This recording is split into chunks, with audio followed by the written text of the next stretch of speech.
Iran has always been a land of dynasties. Its history begins over 5,000 years ago with its location at the southwest corner of the Fertile Crescent civilization. Though many governments have held power in the region since the first great unification in the Median Empire, today we are going to focus on three main periods in time.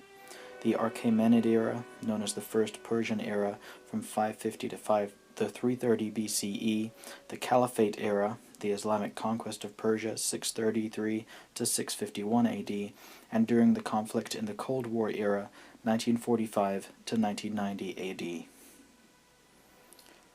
The Achaemenid Persian Empire was the first humane, equal, and religiously tolerant empire, and consisted of a multitude of different languages, races, religions, and cultures. It was the largest empire the ancient world had known, stretched in 3 continents and 25 nations. It made possible the first significant and continuous contact between East and West. The Persian Empire was also the first system of federal governments in the world. There were many states that were run by smaller kings who were under the great king, or Shahanshah, king of kings, and ultimately a courthouse. Kings and queens could be sued by their own citizens for any wrongdoing. In detail, each state had absolute internal autonomy to do as they pleased in their own internal affairs. It was a primitive form of federalism in comparison to today's federal systems, but imagine back then when everyone, including China, Egypt, Greece, and later Rome, practiced slavery and colonialism. Persians put an end to slavery and dictatorial oppression, and granted internal autonomy to all states. All states had control over their affairs, their educational system, local languages, and even their own military forces. The only things that Persepolis required was absolute obedience to central government on international political and military affairs. Persian respect for local traditions, laws, languages, and religions set the foundation of a relatively benevolent empire. The history of Persians after the Arab conquest can be summarized in 3 words: oppression, misery, and massacre. The Arabs invaded Persia not only for its reputed wealth, but to bring into the faith new converts and to impose Islam as the new state religion. They were religious zealots who believed that, in a religious war, if one kills or is killed, one's place in heaven is secure. To impose the new religion, the old culture and creed had to be destroyed. Therefore, first they targeted the libraries, universities, and schools. Only few examples reflect the enormity of the calamity that befell upon Persia at 630 BC.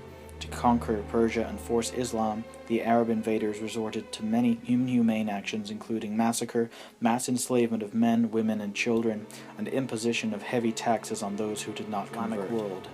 Although they maintained the Persian Sassanid administrative practices, the Umayyads considered Islam as primarily an Arab religion and were wary of Persian culture.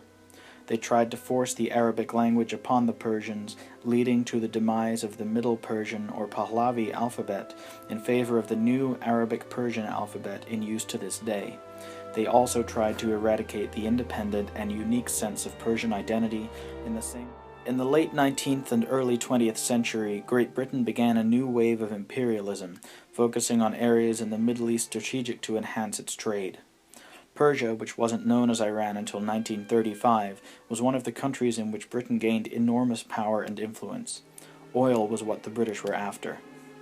Iranian oil had become crucial to Great Britain during World War II, and Britain's control over the oil in the post-war years was an essential source of revenue for the British. Not only did the AIOC, Anglo-Iranian Oil Company, make money from the sale of oil, but also from the taxes it levied on Iran. Of course, this wealth was acquired at the expense of the Iranians, who had no control over their largest export and worked the oil fields for very little pay. It therefore should have come as little surprise when Mossadegh announced his plan to nationalize Iranian oil production when he became Prime Minister in 1951. This plan was made law in May of 1951, only a month later. Even though he said he would offset the losses of the AIOC, this new law led to the British decision to remove Mossadegh from power. The only offers that would appease the oil company were either a new oil settlement or payments to make up for profit losses that the company would face. But Mossadegh's spirit of nationalism was strong, and he remained firm on his stance. The British policymakers felt that they had three ways in which they could handle the threat of nationalization of Iranian oil production. They could stop oil production and hope that the negative economic consequences would bring the Iranians back to the discussion table. They could plot a coup to install a government friendly to British interests, or they could take direct military action. The British did halt the oil production. No oil was produced from this time until the 1953 coup, and the impact on the Iranian economy was disastrous. This, however, was not enough to break the will of Mossadegh. Britain did begin preparations for war with Iran, but abandoned the idea when they realized that they could not get sufficient military personnel to the area quickly, and it was a possibility that Iran could defend itself against the small amount of troops that were already there. The successful coup occurred in August of 1953, and the Shah assumed power as had been planned.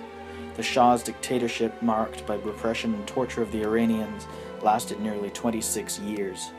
He was ousted from power in 1979 by Muslim fundamentalists led by Ayatollah Khomeini. Despite economic growth, there was much opposition against the Mohammad Reza Shah and how he used the secret police, the Savak, to control the country. Strong Shiite opposition against the Shah, and the country came close to a situation of civil war.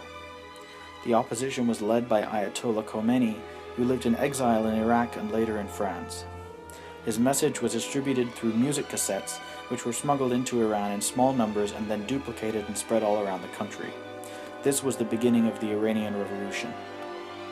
On January 16, 1979, the Shah left Iran.